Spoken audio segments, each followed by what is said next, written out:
as people to take care of the vulnerable, because that is the duty which, it is our duty as a government. It is a biblical duty to support the vulnerable. Otherwise, Mr. Speaker, I fully support the bill, and I look forward to it getting operationalized. The Honorable Tandasa, I think if you take as little as time as possible without repeating what has already been said, you will have an opportunity for all the members, because there's a lot of interest in this matter. Proceed, Honorable Tandasa. Asante, Mheshimiwa Spika. Kwanza nisimame kwa kuunga mkono huu mswada, kwa sababu kama ingekuwa ni kwa sisi ambao tuna dini ya Kiislamu, hii ningeifananisha na ule mfumo wa zaka, ambao tunasema wale ambao wana uwezo wana jukumu la kuwasimamia wale ambao hawana uwezo. Na hapa ninasisitiza neno uwezo, ambao katika mikataba ya uwezo tunazungumzia mafukara. Fukara ikiwa ni ule mtu ambaye hana chochote, hajui atakula nini, atalala wapi, atakunywa nini. Alafu na maskini ikiwa ni ule mtu ambaye ako nacho lakini hakuimtoshi. Pengine angetaka kula chapati mbili, lakini kwa wakati ule hana uwezo wa kula chapati mbili, inabidi ale moja ama nusu pamoja na familia yake. Huyo ni maskini. Kwa hivyo mswada huu na uunga mkono kwamba unafuatilia ule mfumo wa dini, kwamba lazima kama jamii tuweze kuwasimamia. Fedha ambazo watakuwa wanapatiwa ni fedha ambazo ni mapato yetu, ni yale marupurupu, ni ushuru ambao tunatozwa wale ambao tunafanya kazi, ni ushuru wanatozwa wale ambao wanafanya biashara na kupata faida. Kwa hivyo ni mfumo mzuri wa kuona kwamba hawa wenzetu wanaweza kusaidika. Sioni kwamba miaka ni kiegezo. Nikiunga mkono mswada huu, sioni kwamba miaka ni kiegezo, kwa sababu upo uwezekano wa mtu ndio kuwa na zaidi ya miaka 60 kama vile mswada unavyosema, lakini akawa na uwezo. Na kwa vile tunajua Wakenya, na hili tumeliona hata kwa mfumo wetu wa ile fedha tunayotoa ya CDF, ijapokuwa CDF basari inatakikana iwe ni ya yule mlalahoi, yule ambaye hana uwezo, lakini inatokea kwamba hata wale ambao wana uwezo bado huwa wanajaza hizi form kwa minajili wakisema hii ni pesa yetu, ni pesa ya serikali, ni pesa ya bure. Kwa hivyo ninahofia kwamba ikiwa miaka ndio itakuwa kiegezo peke yake, basi upo uwezo, kwa sababu mtu amefikisha miaka 60, basi moja kwa moja kusema naye anastahili, ambayo italeta upungufu wa fedha ambazo zinaweza kutolewa. La pili, Mheshimiwa Spika, ningetaka kuongezea kwamba pesa hii isitolewe kwa umoja, kwamba kama ni 2,000 kila mtu apate 2,000, kama ni 3,000 kila mtu apate 3,000, kwa sababu tunajua watu wana mahitaji mbalimbali. Kwa hivyo hii bodi kishaundwa iweze kutengeneza sheria na kanuni za kuona ni vipi wataweza kumjulia mtu hali yake ya kiuhalisi. Huyo anastahili 3,000 kwa maisha yake na uwezo wake na familia yake, ni sawa. Huyo anastahili 10,000 kwa sababu ya majukumu alionayo pengine na maradhi alionayo, basi aweze kupatiwa fedha kulingana na mahitaji yake, sio kwamba kuwe na kiwango maalum ya kila mtu apate, ni kama kila mtu ana mahitaji sawa. Mheshimiwa Spika, naunga mkono na asante kwa kunipa fursa hii.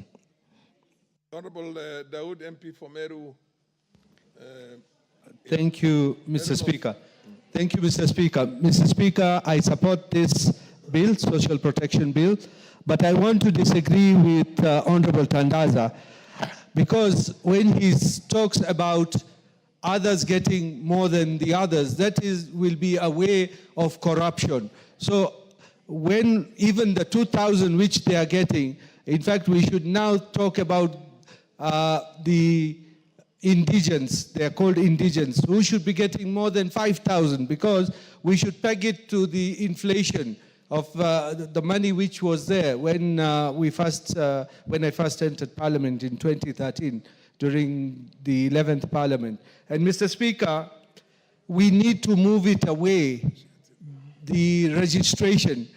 In my constituency, in the year 2014-15, when people were being registered for all people, you will not believe, Mr. Speaker, a lady was brought in a Mercedes-Benz, a big car, to be registered to get that 2,000 shillings, Mr. Speaker. And it was such a shame that she was registered at the end of the day, and she was, okay, she may have been old, but she was well-to-do, and she did not need that money to go to her account. Mr. Speaker, we need to narrow down. In the last parliament, in the 12th parliament, I went to the office of the PS of Labor, Social Protection, PS Marwa. I asked for a list of the people who are getting this 2,000 shillings. You will not believe it, Mr. Speaker. It took 2 years and I never received the list. I went there 5 times to get a list so that I could know who are the people getting it. So there is no transparency in the people who are getting it. The money goes to the banks. Sometimes we are told that 3 months money has not come. So we wonder when the old people who are going to get the money from the bank and they are told the money has not come, and we are being told in Parliament that the money has been released. Who is eating that money? That is what we need to be told. If this bill will streamline that position, and we need to know how to devolve. They cannot be told a whole constituency comes to one place to come and collect the money. You would imagine an old person going on a motorbike, which is sometimes not safe, or them falling, or during the rainy season. How do they make it to to the station where the money is being disbursed? Mostly it is in a primary school in my constituency. Sometimes it's elsewhere outside the KCB branch. We need this board, whichever will be appointed, that it streamlines how people are going to get the money. And there are many people out of the net. They need to be registered, because the people who have passed away, how are they being replaced? We do not know. The disabled, how are they being put onto the roster so that we know what is happening? So, Mr. Speaker, when we come to change, when we come to do amendments, I would want to even do an amendment that the money should be increased. And secondly, the mode of them getting the money should be there, because it should go right to the village, and taking them onto the register, putting them onto the register, let it be done transparently, because if you know a chief is when you will be registered. If you do not know a chief, you will never get on that register. With those few remarks, thank you, Mr. Speaker, and I support, but with amendments. Honorable MP for Samburu East, Leku Montare. Leku Montare. Leku Montare, Mr. Speaker. Thank you, Mr. Speaker. Mr. Speaker, I rise to support this bill, Mr. Speaker. Mr. Speaker, our elderly people right now and the disabled on the ground are really suffering. And Mr. Speaker, this bill will come and help us to solve some problems.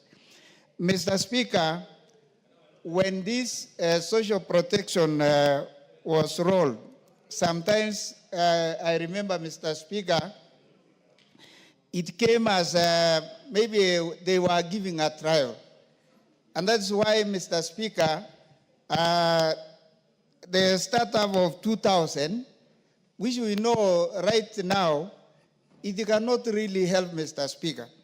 And Mr. Speaker, people may not know some places in this country.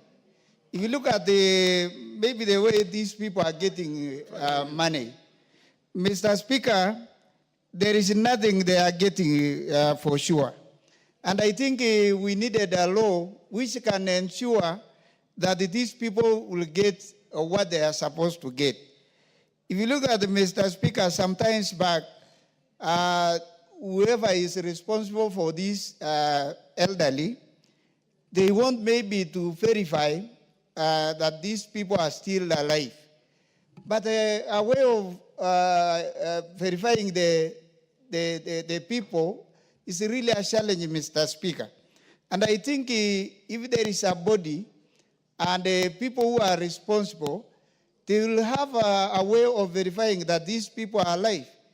Mr. Speaker, in some other places, For example, in Samburu East, which I represent, so many people were left out of this program because they are not able to move to where people are being verified. And I think we needed this bill so that we can at least identify and know how these people can be verified that they are alive. And Mr. Speaker, we are not equal in this country. 2,000, which maybe can help somebody in other places, but there are places in this country, Mr. Speaker, which are very fast. And the 2,000 cannot help even the people they are supposed to help. And I think the intention was good, Mr. Speaker. But the implementation of these social protection resources are not really taken care of well. And I think this bill will help us to solve some problems the elderly and the disabled people are facing in the country.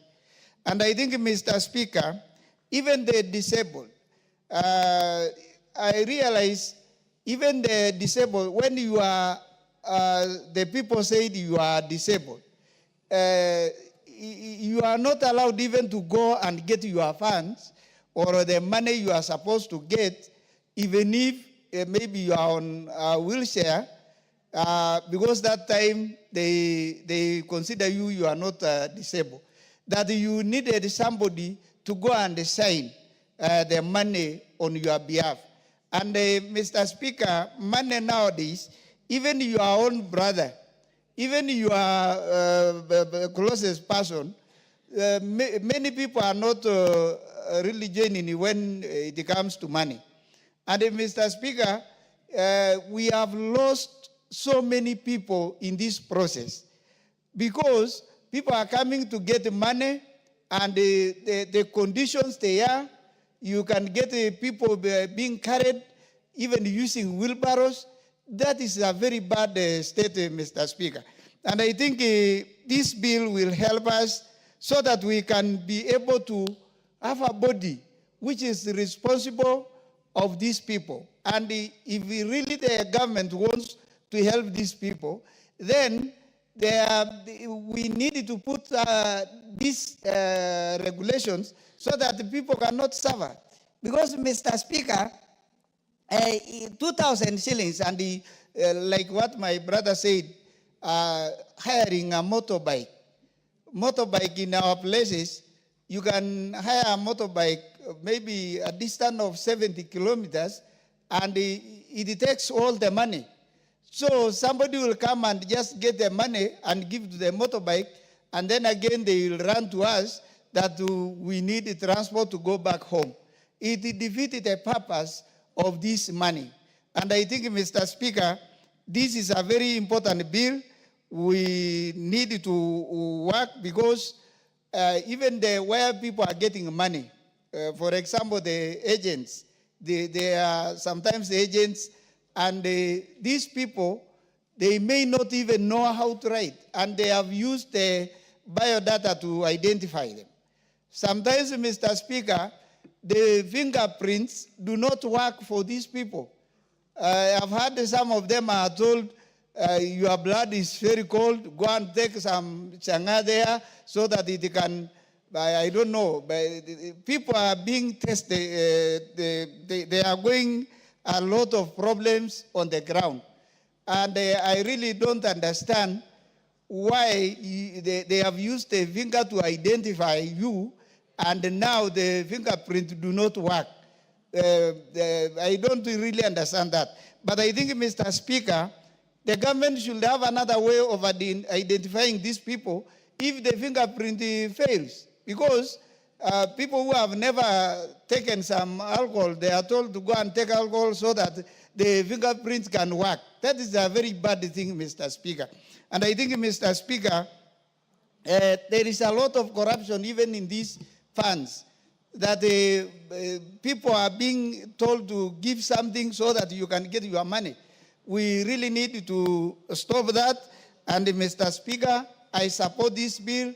We really needed to pass it so that our people can get what the government intended to give them at the right time and in the correct way. Thank you, Mr. Speaker, for the chance. I support. Abdul Haro, followed by Madam Chelule.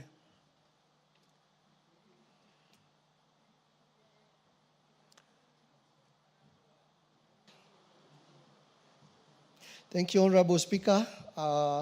From the onset, I stand to support this bill, the Social Protection Bill 2025. Honorable Speaker, this bill and the program it intends to create is a very important bill which has come at a very timely moment in our country.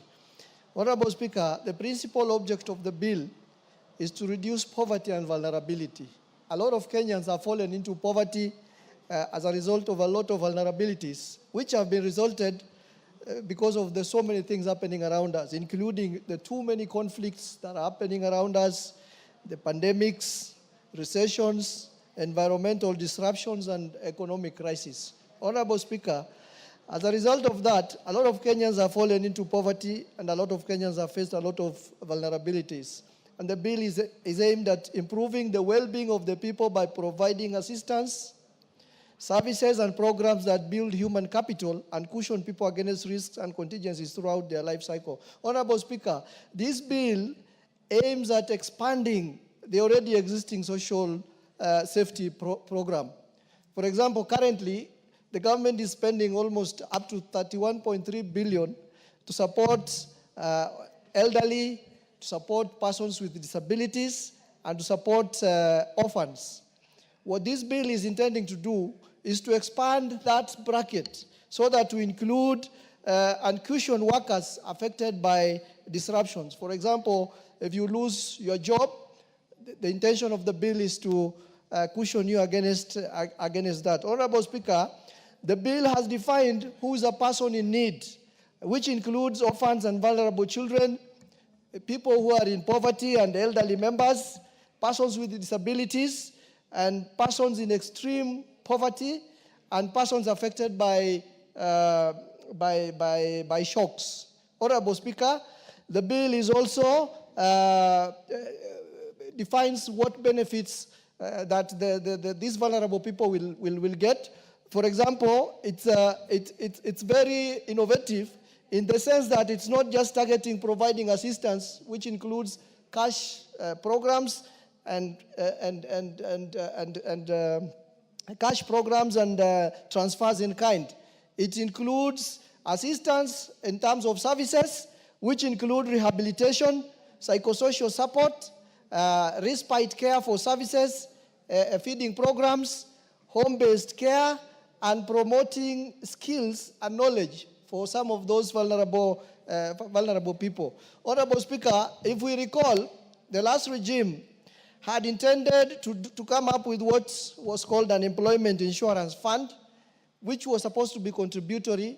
The employer pays part of it, and the workers pay the other part of it. But because of the tax burden that Kenyans are facing, this regime has come up with this innovative idea where it is going to give direct support from the national government. And Honorable Speaker, it will also be very important for Kenyans to know that many countries have a similar system. Like, for example, in Australia, they have an uncontributory social welfare system like the one we are introducing here. But in South Africa, we have a contributory system where the employer pays part and the workers pay part of it. With those few remarks, Honorable Speaker, I fully support this initiative and I thank you for the opportunity. Madam Chelule. Asante sana Bwana Spika kunipatia hii nafasi pia kuchangia kwa mswada ambaye imeletwa katika bunge la taifa. Hii Mr. Speaker ni mswada moja ambaye imenifurahisha mimi kama kiongozi katika National Assembly. Ni mswada ambaye itafurahisha wale watu ambaye wametuchagua. Ni kwa nini hii mswada imeletwa kwenye bunge? Ni kwa sababu serikali inataka kuweka mkakati ya vile wanaweza kusaidia wale watu wako na shida katika nchi yetu ya Kenya. Na wale watu watafaidika katika hii mswada ni wale watu wamewekwa imewekwa katika kikundi fulani, kikundi ambaye wasiojiweza katika jamii, kikundi ambaye ni senior citizens katika nchi yetu ya Kenya, kikundi ambaye wanaitwa widows and widowers, wale watoto ambaye wamefiwa na wazazi wote.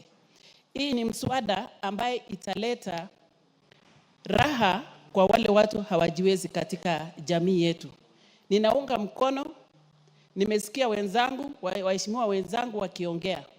Na nikaonelea kwamba hii ni mswada ambaye imeletwa na serikali ni ya maana sana. Hii ndio itapatia nafasi serikali kupeleka hata mafunzo pale nyumbani. Ijulikane nani ana shida na ni nani watatengeneza mkakati ya kujua ni nani atafaidika na mambo kama hii. Bwana Spika, unakumbuka wakati ya uongozi wa His Excellency the President Moi, during that time, wakati huo Yeah. Watoto walikuwa wakipata What's the point of maziwa ya order? Nyayo. Rweda, what's your point of order? Bwana Spika, wakati huo watoto walikuwa wakipata maziwa ya Nyayo. Honorable Rweda Obo is on a point of order. What's your point of order? Naona mheshimiwa hapo amekivuruga Kiswahili. Anasema namna hii. Namna hao. Proceed, Madam Cherule. You have a nice tip. Asante Bwana Spika, unajua tuko kwenye bunge, tumechaguliwa sisi tufike hapa. Hakuna kiongozi ambaye anafaa kupeleka mwingine kwa shule. Hii ni Kiswahili yetu ya kule nyumbani na hawezi kufananisha na Kiswahili yao ya Lamu ama ya Mombasa. Lakini yale yote ambaye nimesema imeeleweka na watu wangu. Pengine watu wake hawawezi kuelewa Kiswahili yangu. Lakini Bwana Spika, nimechagua kuongea kwa Kiswahili. Ni kwa sababu ninataka wale watu ambaye walinichagua nikuje bunge hii waelewe. Na watu yangu wanaelewa. So ile ya Mheshimiwa Rweda atapeleka masomo kule kwao. Amenipotezea wakati Bwana Spika. So hii ni mswada ambaye itatengeneza mkakati ya vile wale wanahitajika kusaidiwa wasaidike. Na tena watapata habari kwamba mpango serikali imetengeneza. Kwa hivyo wanaponisikia saa hizi wanajua kama ni wanawake ambaye ni widows ama kama ni wanawake ambaye ni widows na widowers pia kwa wanaume wanaelewa kwamba watapata usaidizi kutoka kwa serikali yetu. Kitu ya maana Bwana Spika ni mkakati ambaye serikali inatengenezea wananchi wake. Na sisi ni tofauti katika nchi yetu ya Kenya. Hao watu ambaye tunaongea juu yao ni wale watu wazee hawana hata usaidizi wa wowote, hata nyumba. Na unajua Bwana Spika, hii mambo ambayo tunaongelelea katika bunge hili ni mambo ambaye imewekwa kwa katiba yetu ya Kenya. Kwa hivyo mswada ambaye imeletwa hapa ni vile itatoa mkakati mzuri ambaye itafaidi wananchi wa Kenya. Kwa hiyo Spika, mimi nikiwa mwakilishi ya Nakuru, awamesikia, ninaunga mkono mara 100. Asante. Mheshimiwa Karoli Omondi akifuatwa na Mheshimiwa Badibadi na Rweda Opo katika hiyo orodha hata Thank you very much. Alafu kisha na Sabina Chege. Thank you very much, Honorable Speaker. I'll try and be brief. Let me begin by acknowledging the good effort at providing social protection to the vulnerable members of our society. I'm aware that this is part of the conditionalities between us and the Bretton Woods organizations. So the bill Mheshimiwa anajua ni Bedzimba sio Badibadi. Basi haya, shaelewa.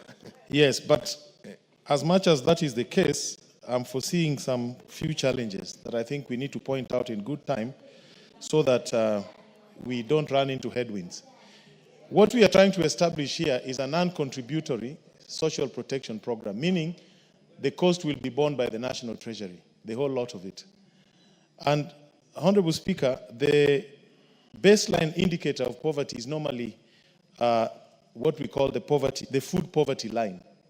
Food poverty line, in other words, they'll tell you what a human body needs in terms of nutritional requirements or food energy requirements, the amount of calories you should consume in a day. And this is then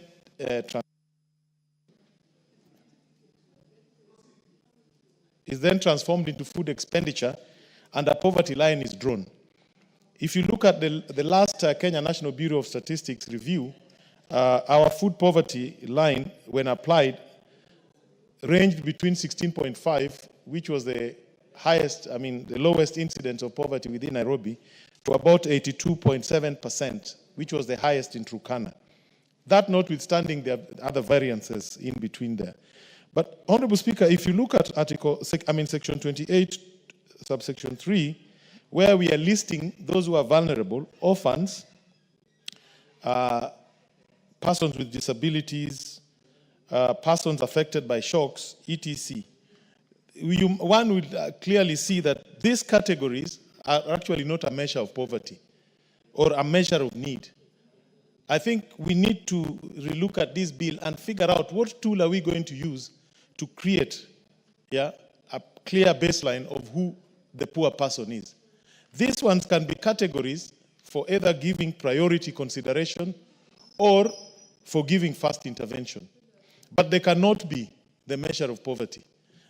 Just going by what I've said, the baseline poverty line. As a matter of fact, the risk I foresee is, if you look at Section 28, we are saying the objective is to provide social protection to all persons in need. In other words, what will happen, somebody somewhere will go to court and say, I'm not being catered for, and probably will get a court order and halt the entire process. So we really need to be very careful what we put in this bill, so that we identify who the true the needy persons are. Secondly, Honorable Speaker, we have not been provided in the memorandum of this bill by the leader of majority. What is the projected cost of running such a program? We really need to know as a House. And I'm sure the Parliamentary Budget Office, as well as the Treasury, must have done some math as to what this particular project will cost. As a Parliament, I think we need to see that. Thirdly, Honorable Speaker, there are other forms of social protection. Here we have only listed two: cash transfer and transfers in kind. But there are many other forms of social protection. We have subsidized foodstuffs. If you go to India, the poor people have special shops where they go and get their food. There could be waiver of certain government fees when poor people want services. There is free medical care in some jurisdictions. We are struggling with our shisha here. There's a component of community health workers, which we are. Thank you, Mr. Honorable Members, Honorable Karoli Omondi, you will have an additional 7 minutes when the debate resumes. Honorable Members. And then you will be followed by the Honorable Benzimba, Honorable Obo, and Honorable Chege in that order, once we resume debate on the same matter. In the meantime, the time being 1:02 p.m., this House stands adjourned until today, Wednesday, the 23rd of April, 2025, at 2:30 p.m.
Well, it's just about a minute and a few seconds to 9:30.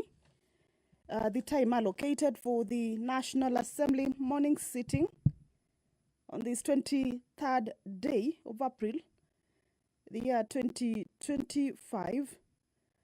This is a live broadcast of the National Assembly proceedings, streaming from the Parliament, or rather National Assembly chambers, Parliament buildings in Nairobi. A broadcast that is brought to you by the Parliamentary Broadcasting Unit in partnership with the Kenya Broadcasting Corporation. A warm welcome to you, and we are glad that you have managed to join us for these proceedings, this chilly morning. And what you are currently seeing on your screens, that is the National Assembly chambers. A few members have already made their way into the chambers and getting ready for the business that is to be transacted this sitting. We shall also take a look at the business that is lined up in the order of business for the members of the National Assembly as they convene for the morning sitting. The leader of the majority party will be moving a procedural motion, and this is to exempt the Social Protection Bill, a bill originating from the National Assembly, Bill number 12 of 2025, to be exempted from the provisions of Standing Order 40, paragraph 3, being a Wednesday morning. It is a day allocated for business, not sponsored by the majority or minority party, or business sponsored by a committee. And the Social Protection Bill is a bill that is sponsored by the leader of the majority party. And in this particular procedural motion, the majority leader will be seeking to have this particular bill exempted, or this particular business exempted from the Standing Order 40, paragraph 3. This is a bill whose business this morning will be a resumption of a debate that was interrupted on the Tuesday, April 22nd, the year 2025. That is yesterday. During the afternoon sitting, you will recall that the deputy leader of majority party had moved this bill. It was seconded by the chief whip, majority whip, that is. However, before debate began, there was a quorum hitch that was raised by the leader of the minority party, and the House failed to raise the quorum during the proceedings of the House, and the House was adjourned. But as you can see, that is the Deputy Speaker of the National Assembly, Honorable Gladys Boss, already in the chambers. Allow me to hand you over to this live broadcast brought to you by PBU in partnership with KBC. Good morning. Honorable members, let us pray. Almighty God, who in your wisdom and goodness have appointed the offices of leaders and parliaments for the welfare of society and the just government of the people, we beseech you to behold with your abundant favor us, your servants, whom you have been pleased to call to the performance of important trusts in this republic. Let your blessings descend upon us here assembled, and grant that we treat and consider all matters that shall come under deliberation in so just and faithful a manner as to promote your honor and glory, and to advance the peace, prosperity, and welfare of our country and of those whose interest you have committed to our charge. Amen.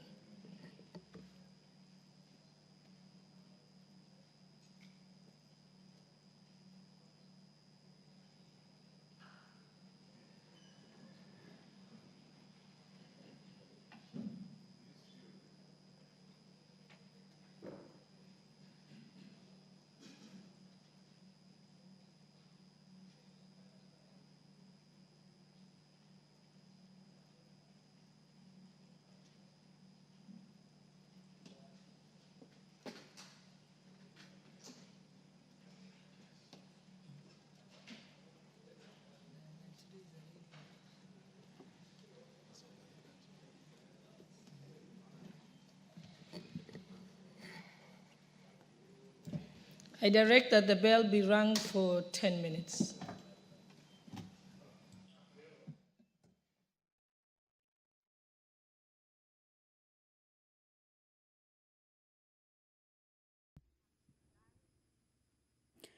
Well, from the screens, it is clear that the House has not yet attained the required number of members present in the House. That is at the commencement of House business.